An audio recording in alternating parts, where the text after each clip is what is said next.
कि ये जो नई पीढ़ी है जेन जी जेन अल्फा, ये अभी जो हमारी एग्जिस्टिंग पीढ़ी है उससे ज्यादा ऑनेस्ट है. That was RSS's Sarsangchalak Mohan Bhagavat meeting more than 2,000 Gen Z and Gen Alpha students from across India.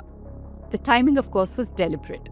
It came right on the heels of protests over NEET paper leak that forced Union Education Minister Dharmendra Pradhan's resignation. Now, Bhagavat here played the sympathetic elder, backing the youth, calling the protest a legitimate part of democracy, and asserting that questioning power isn't anti-national. मैं कह रहा हूँ कि जेन जी अगर agitation कर रही तो anti national तो है नहीं. All this while not overtly criticizing the government. Now, many saw this as RSS reaching out to a new generation. But there's nothing new about it.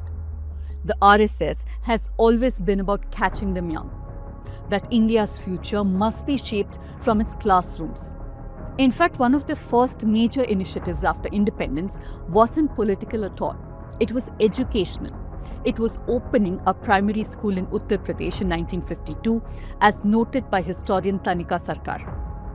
That's why schools, colleges, textbooks, teachers and universities have remained central to Sangh Parivar's long-term project.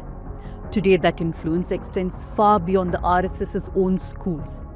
It reaches curriculum debates, NCERT textbooks, the national education policy, Sainik schools, universities, and even appointments to key educational institutions. So why has education always been such an important battleground? Let me explain.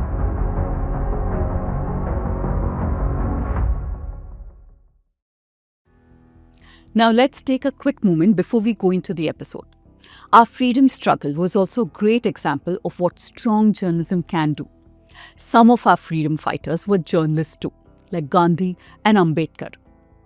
But that history is in stark contrast to what a large section of our media has become today. And it's also a reminder of why independent media is important. The time is now. It's your turn to fight for your journalist freedom. For just rupees 1,947, 1947, you get a 6-month subscription to the News Minute and News Laundry. So get yourself a subscription, but if you already are a subscriber, then you can gift a couple of them to your friends and family. Scan this QR code and avail the offer now.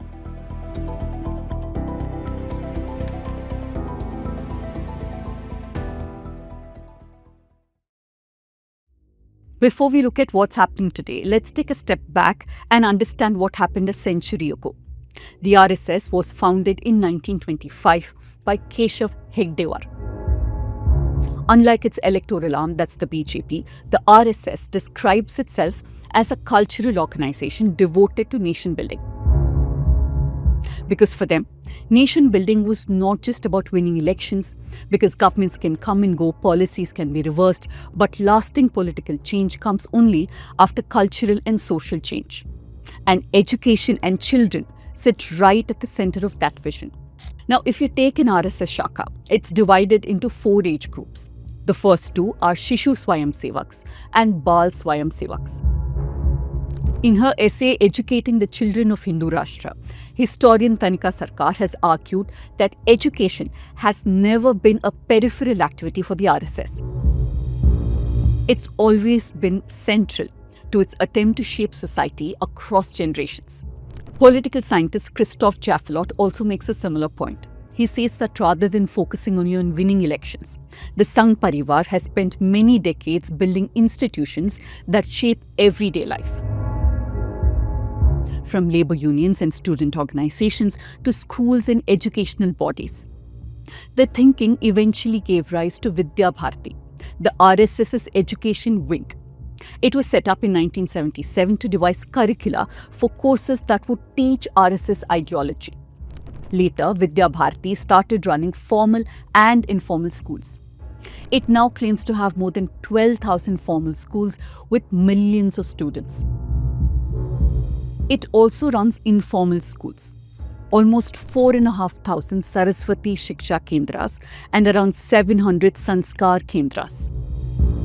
These include Saraswati Shishu Mandirs, senior secondary schools, tribal schools, hostels, and educational institutions spread across the country.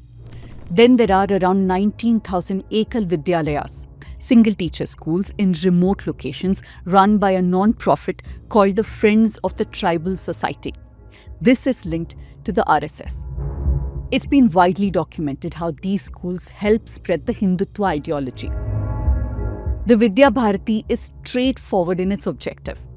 Its own mission statement says that it seeks to build a younger generation committed to Hindutva and infused with patriotic fervour.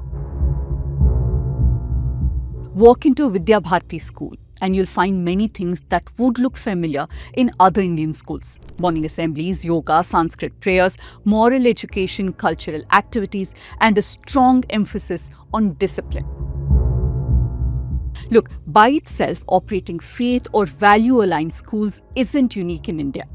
Christian mission schools, Islamic madrasas, Sikh, Hindu and Jain trust-run institutions have operated like this for many decades. But the difference, as many scholars have argued, is the scale. Because unlike most educational networks, Vidya Bharati is part of a much larger ideological movement. Its influence extends into policy, politics, and even the government. And its ambitions extend well beyond running private schools. Students in many Vidya Bharati institutions study an additional series of books called Sanskriti Bodhmala. These books introduce children to what the organization describes as India's civilizational heritage. Supporters say that they correct a history that ignored India's intellectual achievements and overemphasized colonial narratives. But critics point to passages that describe the philosopher Kannada as the world's first atomic scientist, the sage Bharadwaja as the father of aviation, and the ancient surgeon Sushruta as the inventor of plastic surgery. The RSS believes that these books recover knowledge overlooked by colonial and Marxist historians. It's their effort to decolonize education. Now, decolonizing education by itself does not warrant a disagreement. Across the world, scholars have argued that education systems shaped by colonial rule should make more space for indigenous histories, languages, and knowledge traditions. But the problem is that teaching such claims to children blur the line between mythology, philosophy, civilizational tradition, and evidence-based history. The disagreement is also over whose idea of decolonization becomes the new curriculum. Historians such as Tanika Sarkar, Romila Thapar, Aditya Mukherjee and many others argue that what is being presented as decolonization often amounts to replacing one ideological framework with another, one that is rooted in Hindutva rather than academic consensus. So what should schools actually do? Should they simply teach knowledge that has emerged through academic consensus? Or should they also shape a particular cultural and civilizational identity? For the RSS, the answer has been clear a long time ago. Education is not just about producing skilled workers. It's about producing a certain kind of citizens. And that idea has gradually moved from the margins into mainstream policy. A turning point came after 2014 within months of the BJP forming the union government. The Indian Express had reported then that Education Minister Smriti Irani held a series of meetings with organizations affiliated with the RSS. Like Vidya Bharati, ABVP, Rashtriya Shaikshik Mahasangh, Akhil Bharatiya Itihas Sankalan Yojana, Sanskrit Bharati and Vigyan Bharati, and many others. Collectively, these organizations have spent decades arguing for changes to school curriculum, textbooks, higher education, and even research. Many of these ideas later found expression in the National Education Policy or NEP that was introduced in 2020. Now, this policy places much greater emphasis on Indian knowledge systems, Hindi, classical languages, indigenous traditions, and India's intellectual heritage. Some educationists welcome aspects of the shifts, but others want that Indian knowledge systems could become a vehicle for presenting ideological claims as settled academic knowledge. That concern has become more pronounced with changes to school textbooks. In recent years, NCERT textbooks have undergone extensive revisions. Chapters have been rewritten, condensed, or even removed. Sections on Mughals, caste movements, secularism, Gandhi's assassination, and the Gujarat riots have all changed in different ways across classes and editions. The Telegraph reported that an internal program office helping prepare new NCERT textbooks is headed by Gajanan Londe, the former executive director of the Samvit Research Foundation, which is an organization linked to the RSS. Now, NCERT claimed that it had no information about the program office. But ETSIL, a government-owned consultancy, identified consultants working there and described their role in a curriculum preparation. According to the Telegraph, the program office reviews, drafts, contribute content, and suggest changes before textbooks are finalized. The episode raised serious questions about transparency. Who's writing India's textbooks and who's reviewing them? And how much of that process should be made public? It's happened even in states governed by the BJP. For example, in Karnataka, when Basavaraj Bommai became the chief minister in 2022, there were a slew of changes made to textbooks. The revisions included removing lessons written by several Dalit, progressive, and minority writers, along with sections on figures like Gandhi, Ambedkar, and Nehru. At the same time, new lessons on RSS figures such as Savarkar and Hedgewar were also introduced, and some chapters were rewritten to place greater emphasis on themes such as Sanatan Dharma. But what's important to note here is that there was pushback. There were widespread protests from opposition parties, writers, historians, teachers, academics, and civil society groups. All of them accused the government of saffronizing education. Following the backlash, the Karnataka government restored several deleted portions, including references to Ambedkar as the architect of the constitution. Look, changing the syllabus is only half the strategy. The other half is controlling who runs higher education. A series of vice-chancellors appointed to institutions have either had explicit ties to Sangh affiliates or faced accusations of prioritizing ideological alignment or academic merit, like Shantishri Dhulupudi Pandit, who became the JNU Vice-Chancellor in 2022. Before taking charge, she had publicly praised the RSS and argued that the organization had been misunderstood in public discourse. In Kerala, 3 vice-chancellors attended an RSS event in June this year, which led to much furor.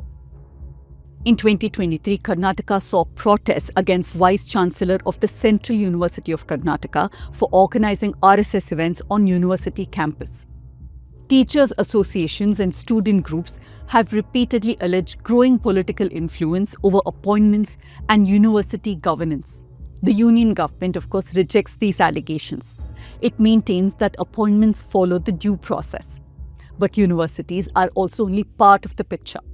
The Sangh is increasingly involved in shaping conversations around higher education itself. One example is the growing emphasis on Indian knowledge systems. कहते हैं कि हम लोग colonise हो गए, शरीर से तो हम भारतीय है, पूर्वजों से तो हम भारतीय है, लेकिन मन और बुद्धि से, चित्त से हम लोग विदेशी बने. सब लोग बने क्योंकि सब उसमें से निकले हैं. Here again, the argument is decolonization and embracing civilizational achievements. But the idea also raises an important question. Where do we draw the line between recovering neglected knowledge and promoting claims that are not supported by historical or scientific knowledge? The ones that fit the RSS's worldview. You've probably heard many times speeches claiming that ancient India had plastic surgery, stem cell technology, genetic engineering, aircraft, or advanced nuclear science thousands of years ago. Some of these claims have been made by politicians, some by public intellectuals, and some have featured in discussions around Indian knowledge systems. The big question here is this. Why would any organization spend decades focusing on schools, universities, and textbooks? The answer is simple. Because education is not just about getting a degree. It's one of the ways a society decides how it understands itself. Because long before we form our political opinions, schools shape our understanding of the nation. They influence who we remember as builders of India, who we see as threats, which ideas deserve celebration, and which stories receive less attention. And that's why education has never completely been separate from politics. And RSS understood this long time ago.